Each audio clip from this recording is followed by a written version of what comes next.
I can still remember the feeling, seeing this land for the first time, 285 acres of pure potential. I could already picture it, a luxury boutique hotel perched on the coastline, offering something no one had ever seen before. A greenfield project, building everything from scratch. There's a thrill to it, but with that thrill comes a harsh reality. Everything has to be done from the ground up. Every utility, every road, every structure, and it's not just about the money, it's about who you are in the process. What I didn't understand back then was that building a hotel from nothing isn't just about the land or the design. It's about building credibility.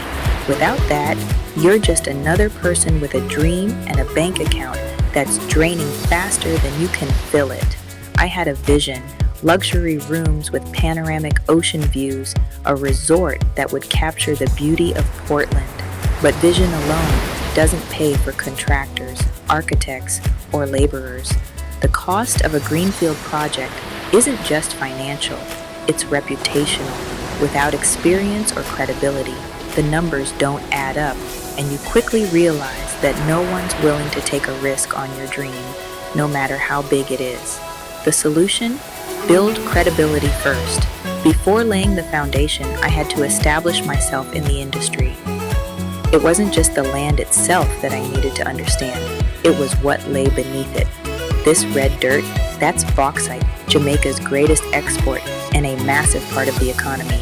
But for me, bauxite was a new challenge. When you're developing on raw land in Jamaica, you need to know what you're dealing with.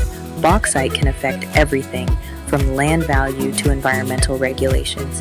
In places like St. Ann, where bauxite mining is heavy, you have to account for how the land will be used and whether mining could impact your project. I realized that bauxite wasn't just a geological issue, it was a business issue. The last thing you want is to buy land only to find out that mining activity nearby will limit what you can do with it, or that regulations will drive your costs up. This is why understanding the land, above and below the surface, is critical before committing to any project. Know what you're walking into.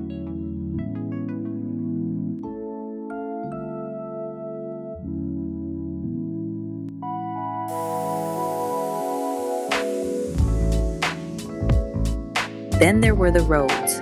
I'll be honest, I didn't think much about them at first, but when you're developing a property like this, road conditions can make or break your project.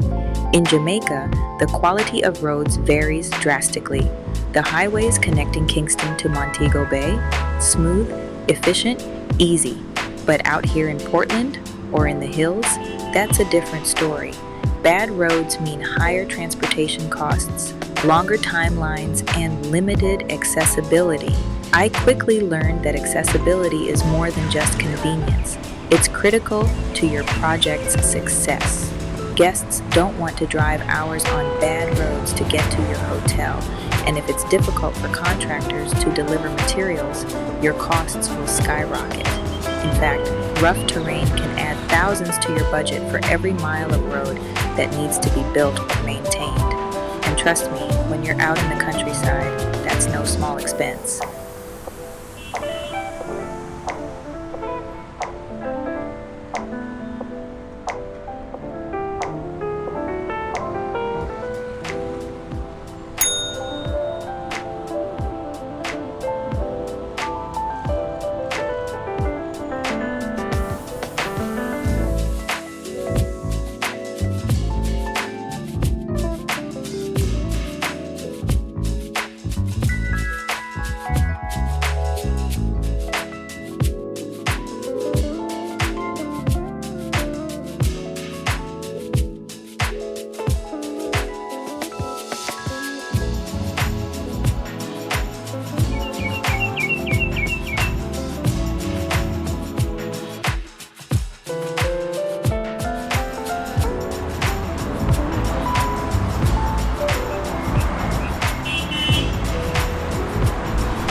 I thought I could jump straight into a greenfield project because I had the vision, but vision without credibility is just a dream that no one's willing to fund.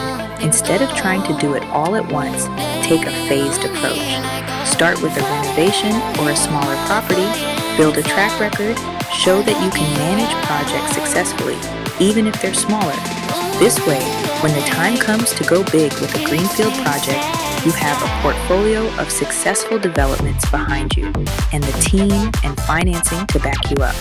In my case, I should have first proven myself by working on smaller developments, gaining trust and expertise before tackling something of this magnitude. That's how you get the right people and the right funding on board. So yes, greenfield projects are all about starting fresh, but in reality, you don't start from nothing. You start by building credibility. Before I could ever break ground here, I needed a foundation of experience, relationships, and trust. And that was a lesson I learned the hard way.